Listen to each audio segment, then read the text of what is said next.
After the car accident, I had lost every memory of my past. By some twist of fate, my archenemy Eliana's family drew lots for a son-in-law, and the lot fell to me. Bewildered, I accepted the marriage without hesitation. On our wedding night, a servant from the Anderson residence was humiliated in a hotel and leapt to his death. When Eliana Anderson received the news, she hung up the phone with calm indifference, then turned back to me in the bridal chamber, continuing to wrap herself around me. Life drifted on, calm as still water, until my birthday arrived. While I slept, my hands and feet were broken. She tied me to a chair, her shadow looming over me. Pretending to have amnesia, sneaking into my family, getting someone to humiliate Jovan Gutierrez? She spat, gripping my chin and smirking coldly. Luis Briones, you truly disgust me. Oh, and one more thing, your family's company collapsed, and your parents jumped to their deaths. I watched helplessly as my blood drained away, and in pain and despair, I took my last breath. Eliana hated me to the marrow of her bones, flung my corpse into the wilderness, leaving it for wild beasts to tear apart, and my soul lingered, unwilling to disperse for a long time. When I opened my eyes again, I was back on the day of the car accident. At my hospital bedside, Willow smiled gently. Luis, you and Eliana have bickered since childhood. The two of you are the most compatible. I suddenly flung off the quilt, revealing a top-class fashion model beside me,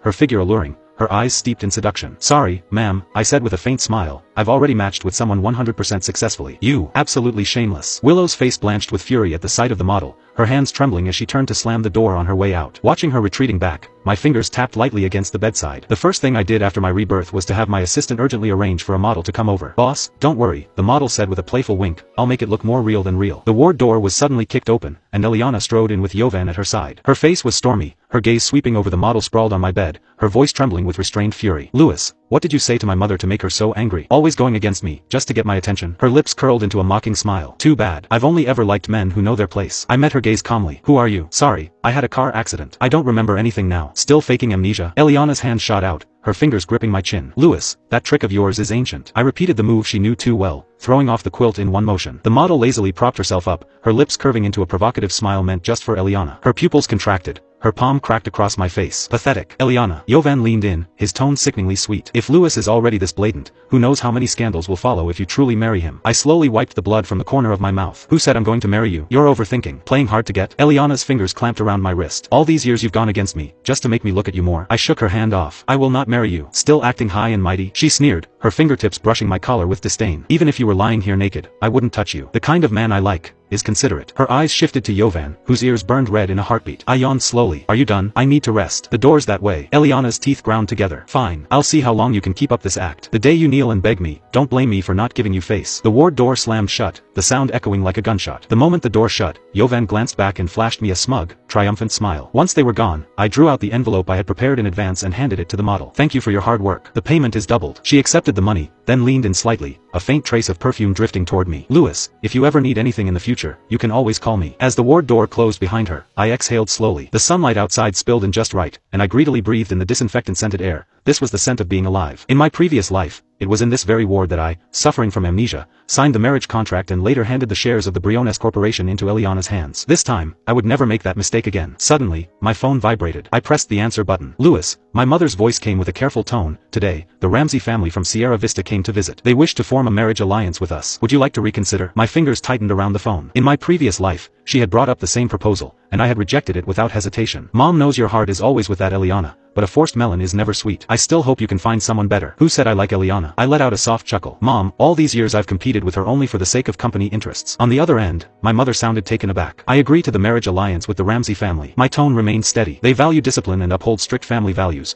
They are the most suitable partner. Really? My mother's tone instantly lightened. The Ramsey family's eldest daughter may have a colder nature, but she's still far better than that Eliana. I'll go tell your father at once. When the call ended, I stayed still, my gaze fixed on the ceiling, lost in thought. The Ramsey family was undeniably the better choice, an old money lineage with deep roots in Sierra Vista. More crucially, in my past life, the Ramsey Group had been the sole company to stand by Briones Corporation, even when the Andersons tried to strangle it. Before my mother's birthday, I went alone to a prestigious auction. As soon as I stepped through the doors, I caught sight of Eliana's hand entwined with Jovan's, the two of them leaning close, their intimacy plain for all to see. Jovan's eyes landed on my custom-tailored suit, and for an instant, jealousy flashed across his face. Interesting. Eliana arched a brow, her gaze sharp. So now you're trailing people. Don't flatter yourself, it's only a coincidence. I turned to walk away, but she seized my wrist. There's a limit to playing hard to get. Her voice was a cold whisper. Do you think this will make me notice you? I brushed her hand aside. Eliana, you give yourself far too much credit. As the auction began, Jovan bid against me on every item I favored. Eliana, however, was even more brazen. She tripled the price in a single breath. 5 million. Her eyes locked on mine in challenge. Luis, still want to bid? Gasps rippled through the room. That antique vase was worth barely 2 million. I lowered my paddle with quiet finality and stood, ready to leave. A message flashed onto to my phone. If you want to be the Anderson family's son-in-law, you'd better learn to bow your head. In your current state, you're not even worthy of being my lover. I stared at the screen for 2 seconds before blocking the number for good. I hadn't expected that 3 days later, would cross paths with Eliana again at the mall. Jovan's eyes lit up the moment he saw the leather shoes in my hands. Eliana caught on instantly. Jovan, want them? I'll buy them for you. The store clerk stepped forward, her tone apologetic. Miss, I'm very sorry. This pair was reserved by Mr. Briones 3 months ago.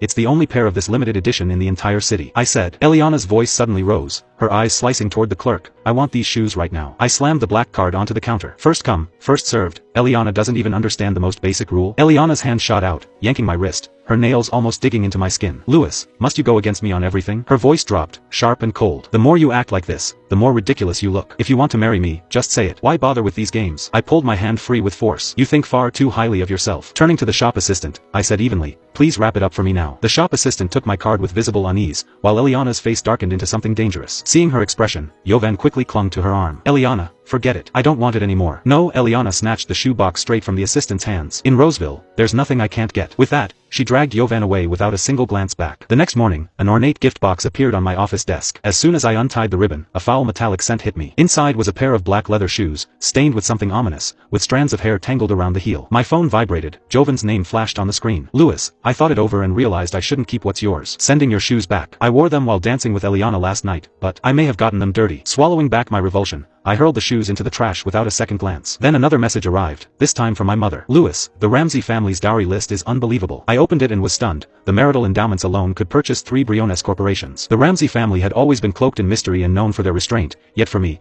they had cast aside that reserve, displaying a sincerity that could not be mistaken. Even the rare treasures they offered were enough to leave anyone speechless. At the annual Sierra Vista business banquet, I was enjoying light conversation with a few friends when the doors to the hall slammed open. Jovan sauntered in, draped in a garish sequin suit and diamond cufflinks that screamed excess. The whispers started almost instantly. Goodness, why is he dressed like that? It's so tacky. I heard he used to be nothing more than a servant in the Anderson family. Somehow, he climbed his way up to be Eliana's assistant. Men like him, ambition and greed, through and through. Jovan's face betrayed nothing as he strode directly toward me. Louis, he thundered, making sure everyone heard, why aren't you wearing those limited edition shoes? I took a measured sip of wine, my voice calm and almost lazy. They were touched by something filthy, so I threw them away. For a split second, his composure slipped before he gave a cold, sharp laugh. Louis, mark my words, you'll never be a match for me. Before his words had even faded, Jovan suddenly toppled backward with a heavy crash, sending the champagne tower collapsing in a glittering cascade. Glass shattered in every direction. Ah! His scream cut through the air, instantly drawing every gaze in the room. Before I could move, Eliana was already at his side. Her hand shoved me hard, and I staggered backward, my palm pressing down on jagged shards. Blood welled instantly, warm and slick. Louis. Eliana's arm supported the trembling Jovan. What are you doing? Leaning against her, Jovan's voice quivered. It's all my fault. I shouldn't have appeared before Louis and offended his eyes. He said I'm lowborn. Apologize. Eliana's tone was cold, the command in her voice brooking no refusal. I clenched my bleeding hand. Why should I? In an instant, she snatched the diamond pendant from my neck,